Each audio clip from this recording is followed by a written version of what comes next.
Hi, my name's Tammy Schmidt, and I'm a nature therapy guide and experiential herbalist. And today I am defining nature connection. This is part 3 of a 3-part series where I define nature connection. If you would like to learn more about nature connection, I've written a book. I've written a book about nature connection as a way to cultivate greater self-love. It's called Stellar, and I posted it in the description below. So take a look. All right, so the first point I would like to make today is that nature connection is a great activity to do on your own. It's for people like myself who kind of have a history of getting swept up in projects or other people's projects or other people. It's really important for us to tune in to ourselves every day. So I find that we need to be in nature every day anyway.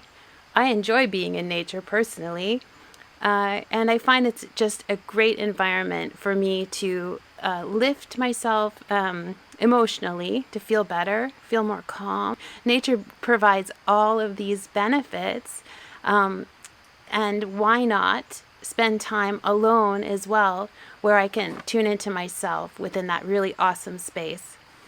So that's why I practice nature connection on my own. Cell phones. This is a hot topic. A lot of people, including myself, a long time ago, not so long ago actually, I was really against having your cell phone with you when you were out in nature because I felt like I was still tethered to it all.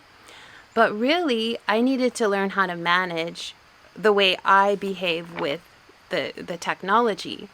So now I've really changed my tune on this one, and I believe that cell phones are a great tool. And they're a great tool because you can set a timer. So having a container of time is great because then you can relax. You can relax and you know, okay, I've got 20 minutes. This is what I'm doing for 20 minutes. And that's awesome. And then also, if you're more like artistic, you might be, attracted to or see things in certain ways and you just want to take a photo of it. So I end up using my phone to take photos of the beautiful or interesting things that I see or beings in nature too that inspire me. And so when I get home, then I have this collection, kind of like a little souvenir of what happened that day. And I love going back and looking at them. So it's just a part of my practice to bring my phone. If you find yourself distracted by social media or your phone pinging all the time and really distracting you from nature connecting, you can turn your notifications off, right? So that's just a great thing to keep in mind, that you are in control of that and that you can use it as a tool and it can actually enhance your nature connection experience, let's say. So that's really awesome. So just be mindful of how you're using it and it can be really, really great. For myself, I find meditation is easier in green spaces. I'm both energized and relaxed by the repeating patterns that I see, the symmetries.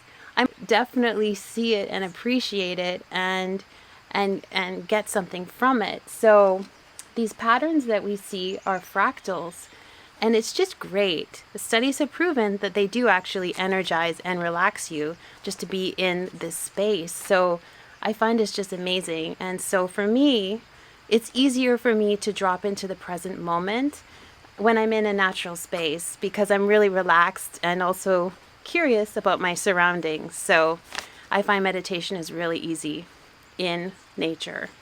Nature models a secure attachment style. I first heard about this last winter when I attended a presentation by a woman named Linda Tai, and she was talking about attachment. And so I was curious about that because I was learning about it at the time. And she made a really interesting point about nature modeling a secure attachment style. And if you think about it, when you see a tree outside, I mean, things happen, the weather happens and that, all of that. But generally, you know the tree is going to be out there. You're not worried about the tree, right? So if you develop, say, like a relationship, or like you get used to seeing the tree in your environment and you appreciate the tree, let's say, you have a good relationship with it. You can develop a good relationship, and it kind of models the way nature interacts. Everything, the squirrels on the tree, the birds. It's kind of this, you see this secure attachment in motion. And I find that really interesting because sometimes in life, we're facing different challenges in our relationships. So it's nice to see that modeled. And I would like to explore that more on this channel as well in the coming weeks. Spending time in nature helps us develop a better sense of intuition. So in my book, I discuss kind of like the system, the process that I go through to feel better every day when I'm nature connecting. And so, I slow down, I sense, I pay attention to what I'm feeling inside. I take a moment for gratitude. What am I grateful for in my life?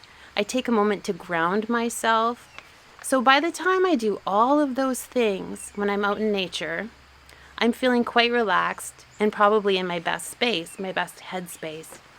And so when I'm like that, I find that it's easier to kind of hear what's going on inside and what my natural intelligence is telling me. So it's really interesting how when you take the time to practice every day, you have like a greater sense of your own intuition. Will give you courage to do the little things you need to do, or the big things you need to do, the little things you need to do every day, and yeah, it's really great. So it's great for that too.